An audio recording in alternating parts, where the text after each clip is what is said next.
Victor and Sarah are co-founders and designers at Raleigh, a small jean manufacturer located in North Carolina. Founded in 2008, the company has gotten considerable attention in both the fashion and crafts press for historically inspired production methods and use of local materials. Victor and Sarah do everything from initial design to cut, sew, and finish jeans, all under one roof, a block down. So with that, Victor and Sarah. Thank you.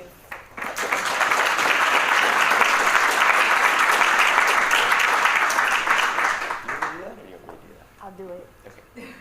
Thank you very much for that awesome introduction. Excuse me.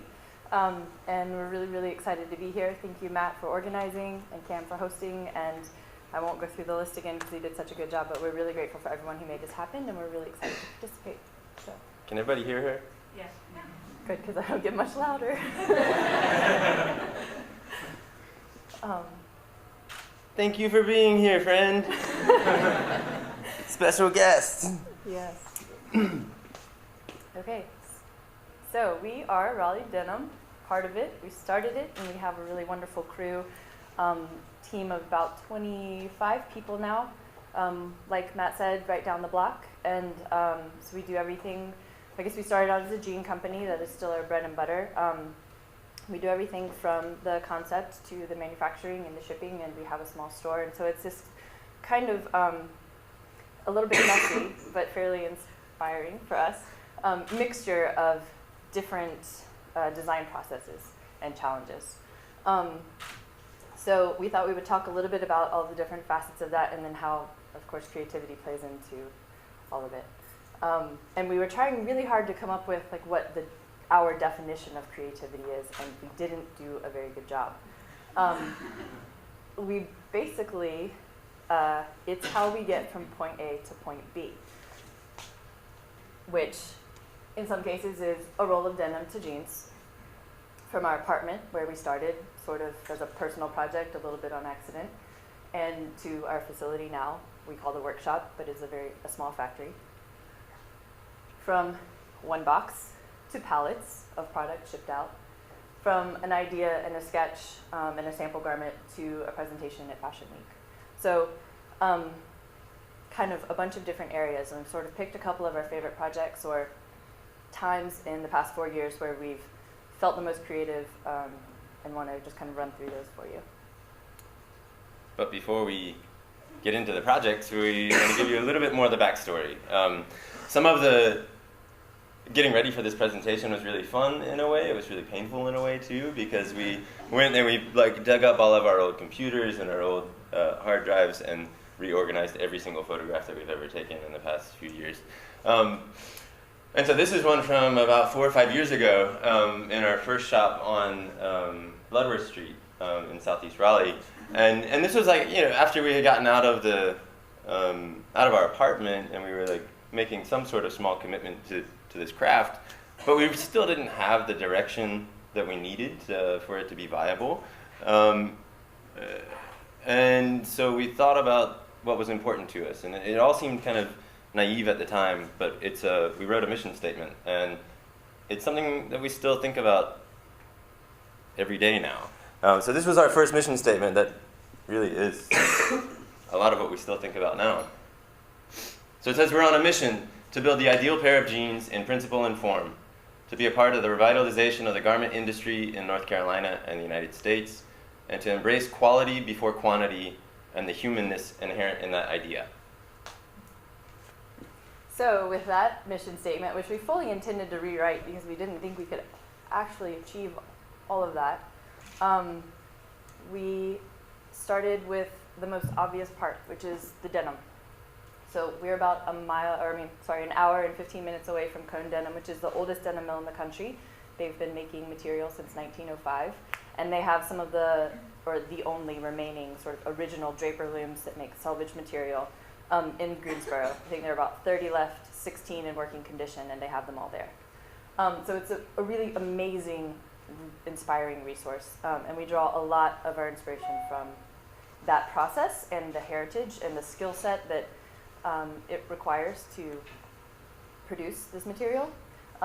So we got in touch with Cone, and this is just some kind of fun photo montages of the facility. This is the different looms. This is a really interesting picture. I think that sort of like food and now fashion and all sorts of craft, a lot of people for a long time didn't quite realize where everything came from, or I guess how far back you could go in the creative process. And we have some more slides later of some cotton, so like the very, very origin. But this is the yarns going across a space that's at least as big as Cam, and there are thousands of them, and they're all under tension, and that's how our denim starts, which is really crazy for me to think about. And so this is just basically how it gets made, but we went there, and our minds were absolutely blown by what it takes to make a yard of material. And sorry, before we go on, we've actually, as we worked with them, been able to be a part of this process from beginning to end, and we'll get into that. But talking about the yarns, like the tension on the yarn, the thickness of the fabric, the shade of the fabric, the weight of the fabric, all those things are things that we are now involved in with them.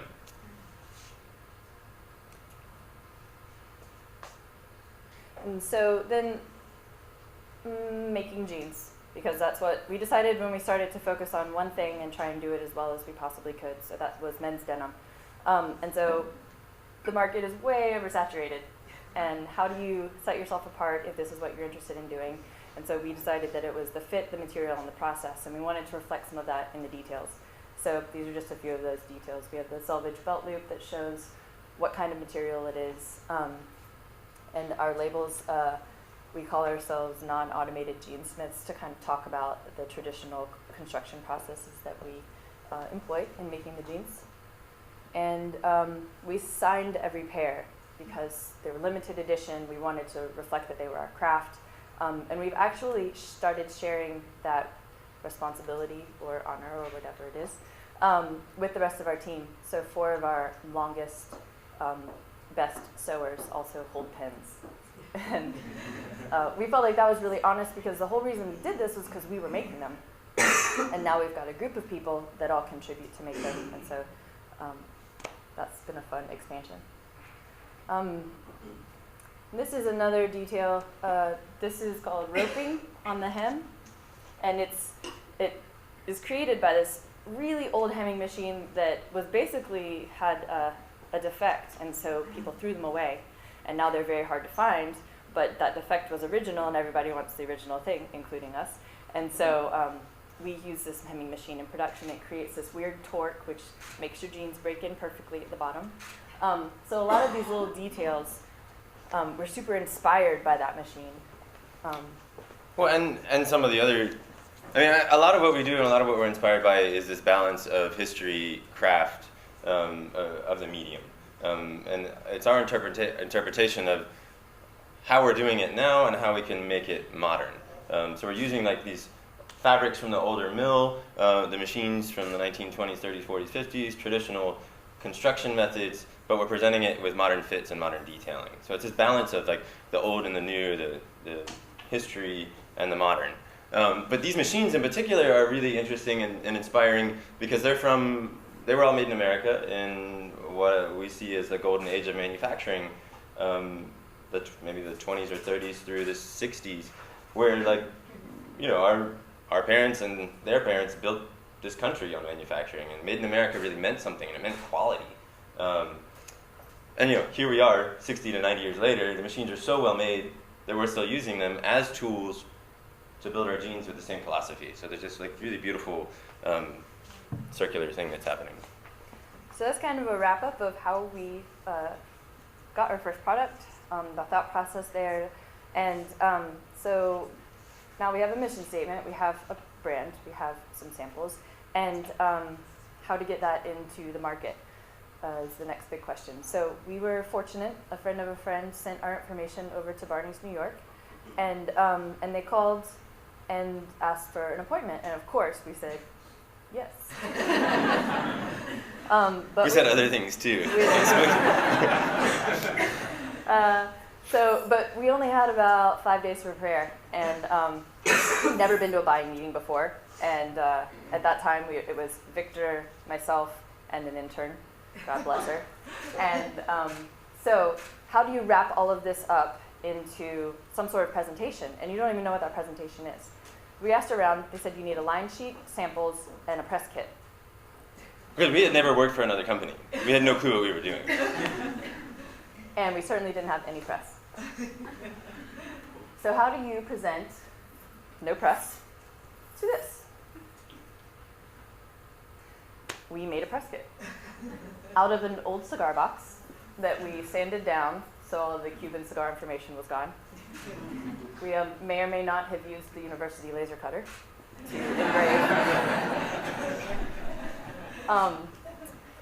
But the point of this was we really wanted to get their attention. And how do you do that with very little experience, limited resources, and kind of like a big romantic idea?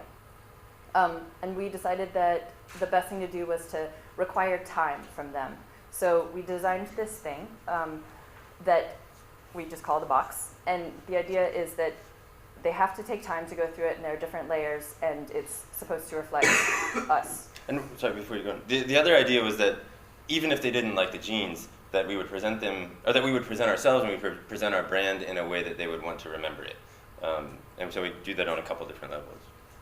So the outside is this raw wood, and you open it up, and we painted the inside all like super glossy cream, and made a little folder with some information about us and our mission statement and things like that. And the idea is that you pull that up with the thread, and then, whoops, and then there are different scales. So you see this thing on the right and a book, and the book opens up to talk about our process, and then there's a bit of the denim and our hang tag at the time. And we made the inside so that everything fit just perfectly. So that there were these different layers of discovery and juxtaposition of materials. And this is sort of the beginning.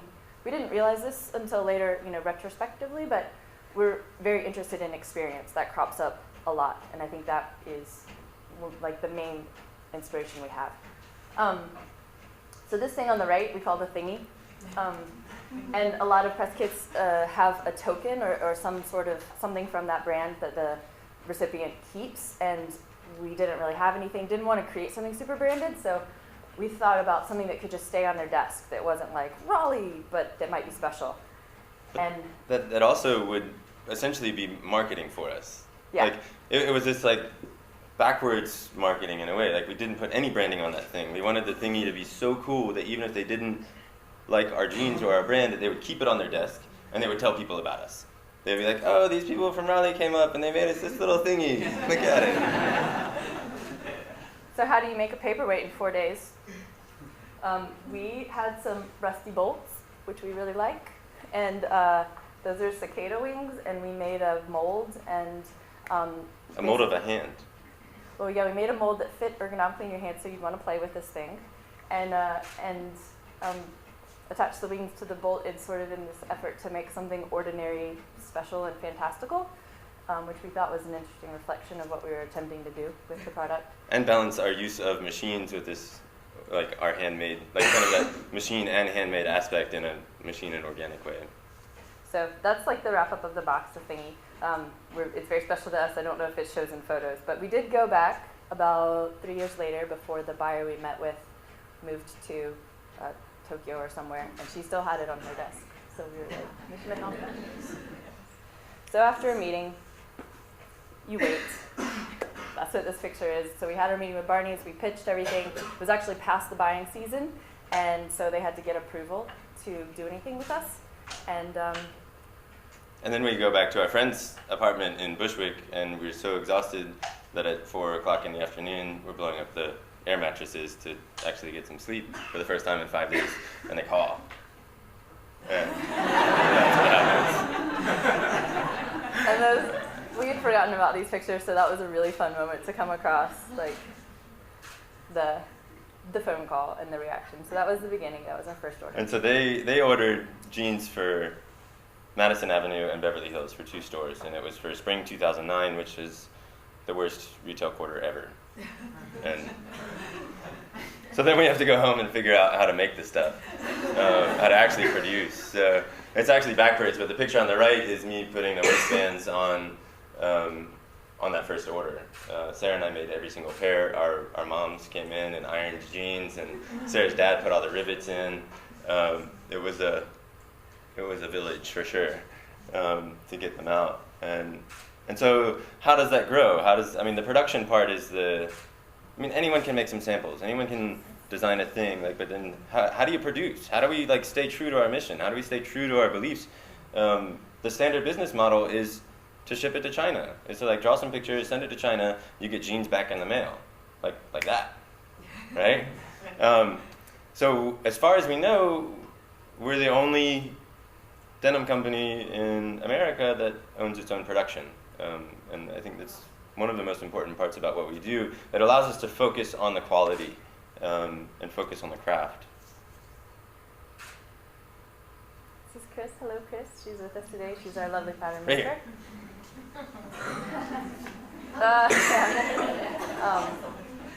And this is a group lunch. We try and do this on a semi-regular basis, just to kind of all spend time together and check in while things are crazy.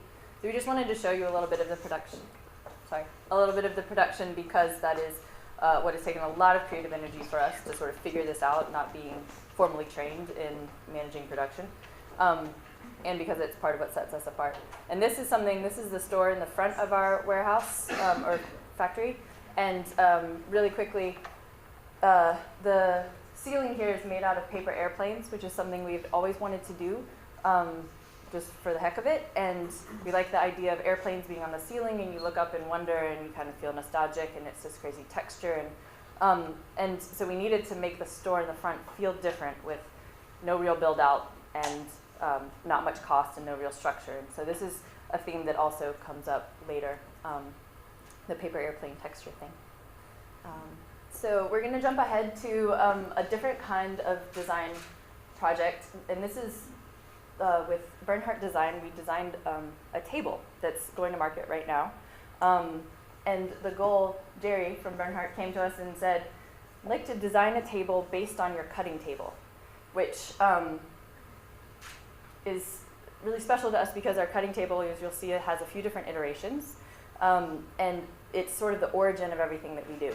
And before we had offices or a conference room, we would just meet around the cutting table. So it's the hub of sort of making things happen.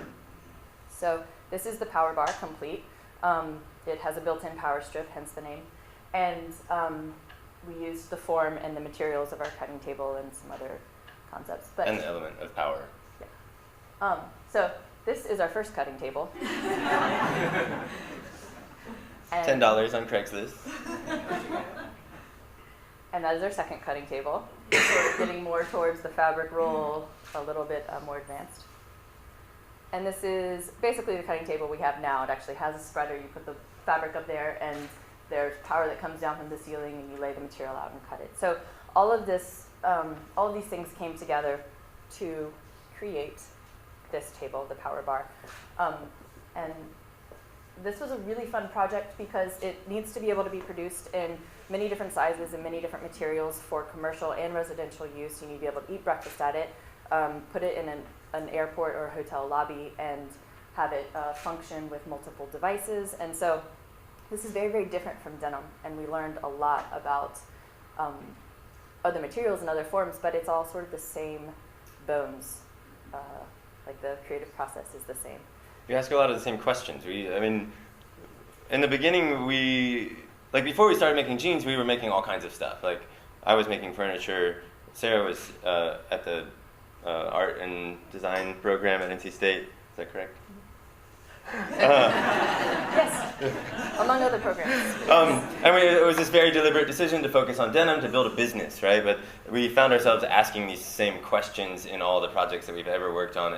And after we had built some of this business, we're able to kind of apply ourselves in these other mediums. So this was the presentation of the Power Bar in New York at the International Contemporary Furniture Fair this year in May.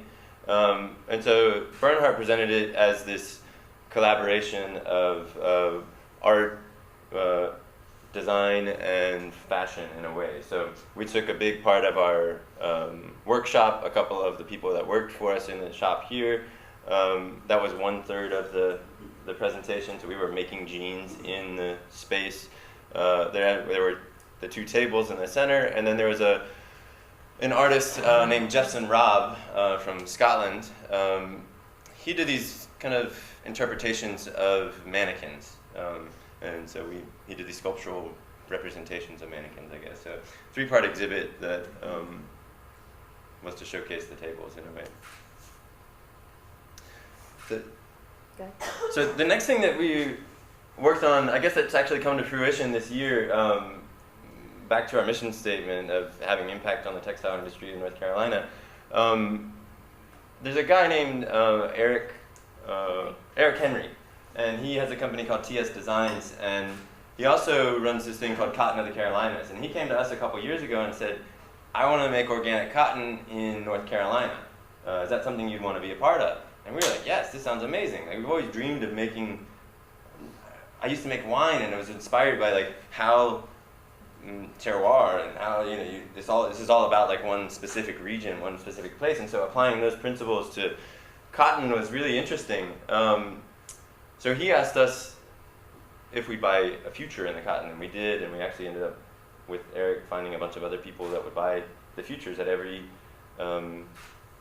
quality level. And these are the farmers, and that's one of the farms. It took a different kind of creativity. It took a different kind of drive to get from the dirt through the entire process to the cotton gin, to the spinning mill, to the weaving mill, and to convince everyone to change the way that they were doing business so that we could create this product that was super unique. So now we've got this, these jeans, I'm actually wearing them. But they're certified organic, quite possibly the smallest carbon footprint of... Certainly any production jeans. Yeah. I mean, one of the smallest carbon footprints of any jean made on Earth, and it's certified organic. So that's one way that we really are interested in kind of changing things and having impact and using similar questions of creativity, but to apply it to production. And so to sort of get a little bit away from process and a little bit more towards pretty things, this is another kind of creativity. So we've participated in New York Fashion Week twice so far. We had our most recent presentation in, what month are we in? September. Thank you. So this is sort of like us moving beyond denim into shirting and outerwear and dresses, and that is something that we're very interested in. It's something I've studied in school. We get really excited about it. It's a little more colorful, a little more playful. And it's really crazy to put on a show to show those things. So these are just some backstage scenes or photos from our last presentation. We rented out a photo studio, and you hire models, and you have a casting, and there's hair and makeup, and it's this big, huge production for 1 hour of socializing and pictures. And this is something that we've sort of been learning as we go too, and this has been really fun. It's a very different world, and it's wonderful to be able to bounce around between all of them. So we just wanted to show you this. This is that's the white thing's called a cyc in the back. It's like photos so you don't have any lines, and that's actually where we wound up presenting. This is beforehand, taking some pictures. And then this is a shot from the actual presentation, and again, the planes are there. We kind of used them to camouflage the boxes in the bottom. They can also be used in other ways too. Like that. And sort of New York related.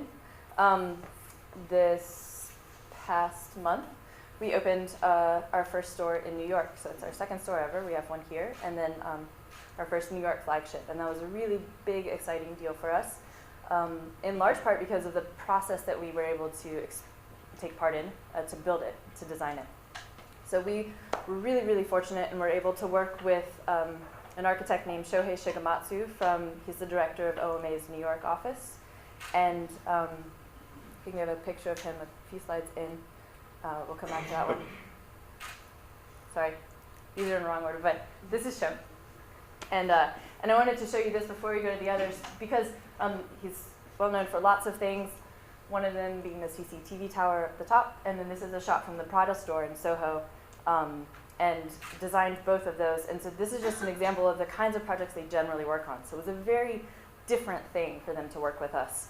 We basically had an interior build out, so no like structural changes, and a short time frame, and certainly not Prada's budget. But one of the reasons that we were really excited about working with them are these like elements of curiosity and wonder and humor that are really important to us, and were really, really important to them. So this is a shot from inside the dressing room in the store. We put little peepholes so you could see out to the rest of the store, so that's one of the pictures from that. And this is signing the lease. And Sho. And Sho actually came to visit, and we were really excited that he posed for that picture. He like held it while we got out our cameras. So after their trip here to kind of see what it was we needed, what kind of company we were now, what kind of company we want to become, they did lots of fast iterations. Some of them are on the left. And then we wound up going with this one on the right, which I will not lie, scared the junk out of us. That was a really sort of crude model, and these are just sketches, but that's very different from anything we've ever done, which is why we worked with them. Victor and I know what we were comfortable with, and we really wanted their experience with systems and their kind of like boldness, and they used really modern materials. We wanted that element in, so we took a very big leap of faith, and we were like, let's go with the one that's kind of craziest, and also allows us the most flexibility. Fortunately, it became a little more refined so that it's friendlier. And this is a bird's eye view of the layout. And it's based on a traditional southern, the layout of a traditional southern home. The idea being that you go through different areas, and each area gets more intimate until you find yourself in basically a parlor. And so this was one of the ways in which they kind of kept elements of our heritage and the store here and our roots in this sort of New York way. So that's the front door up in the left-hand corner, and you enter into a foyer, and then you go through this area where everything is hanging from basically a grid, an armature, and then in through another door to the parlor, and then these are the dressing rooms. And wait, before you go on, this is all a study in experience, right? So we wanted people to have this certain experience. To us, it was a lot of questions about time, like how much time are they going to spend in the store? How many footsteps are they going to take in the store? How are they going to experience the store day to day?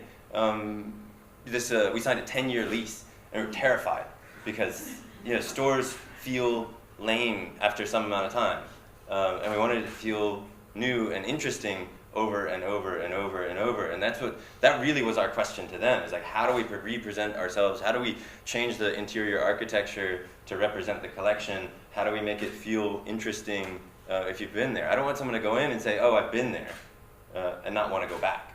I want them to say, oh, I was there a year ago, I can't wait to go see it again. So we looked at different ways of building this system so that we can, day to day, change everything in there, and then season to season, change the mood in there. Some of that makes more sense later with the more complete pictures. We realize it's abstract. This is the grid, which is a metal armature being built in the space. It's steel pipe that they tack welded into place in all of these very specific arcs, and then cut into 8-foot sections and took to Brooklyn and powder coated white and then gold, and then brought back and pinned together with pins inside the tube. So it was quite an ordeal, and it was really crazy to walk in and see this and be like, oh my God, what have we done? And then to start to see it come together, and then to install upon it, which is something we really love to do. And the idea of the grid is not about the grid, it's about how we can use the grid. That was the system that was most easily easy to clad. The idea that we can weave leather into it, or that we could do a yarn bomb of the entire space, or that we could cover the entire thing with airplanes, which would completely change the feeling and the experience, and isn't too hard to do as far as interior changes happen. This isn't a bit of an aside. The other sort of really fun element is that we have a Ferris wheel in the store, which is part of our jeans storage system. And that was really kind of a breakthrough moment with OMA. We were talking about what to do with this weird little rectangular bit of space that we had, and we didn't want shelves or anything typical there. And so we had the idea to have a Ferris wheel, and that is a window looking through to it, and you access it from the parlor here and spin it like The Price is Right. So they're little, we call them Easter eggs, but like fun little discoveries at each layer. And so this is similar to the jeans. We want to focus on experience and process as opposed to how many we can make and how much money we can make. This is not the best retail environment for sales necessarily, but it allows a lot of curiosity and a lot of interaction, and we've had a lot of fun getting to know customers and talking about the design and the possibilities. So these are a few of the different ways you can kind of move things around. All of the VMS, the visual merchandising, attaches to the grid, so the floor is quite clean, and it's very easy to reposition. And then this is some real life shots. It's pretty crowded from our opening party, where Ashley Christensen came up and made some delicious Southern food, and Foundation brought drinks that hung from the grid with neon lights, and we had a sort of impromptu ribbon cutting. Those are the other architects we work with, Darian and Patrick. And I think that is it. This is the last slide. But this is what we write on patterns as we're developing new patterns. It usually takes many iterations, and it's really, really hard to keep up with like which is the newest version. So we started writing, Sarah started writing, "This is it" on it. And we were like, "This is it! Like, this is the thing! This is the one!" We were looking around through all these pieces of paper, and we find it, we're like, "This is it! It's great!" And so it's an ending in a way that, like, we found the right thing, but it's also like the beginning where we can use the pattern for new things. So we thought it was appropriate to be our last slide. So thank you so much. It's been an honor.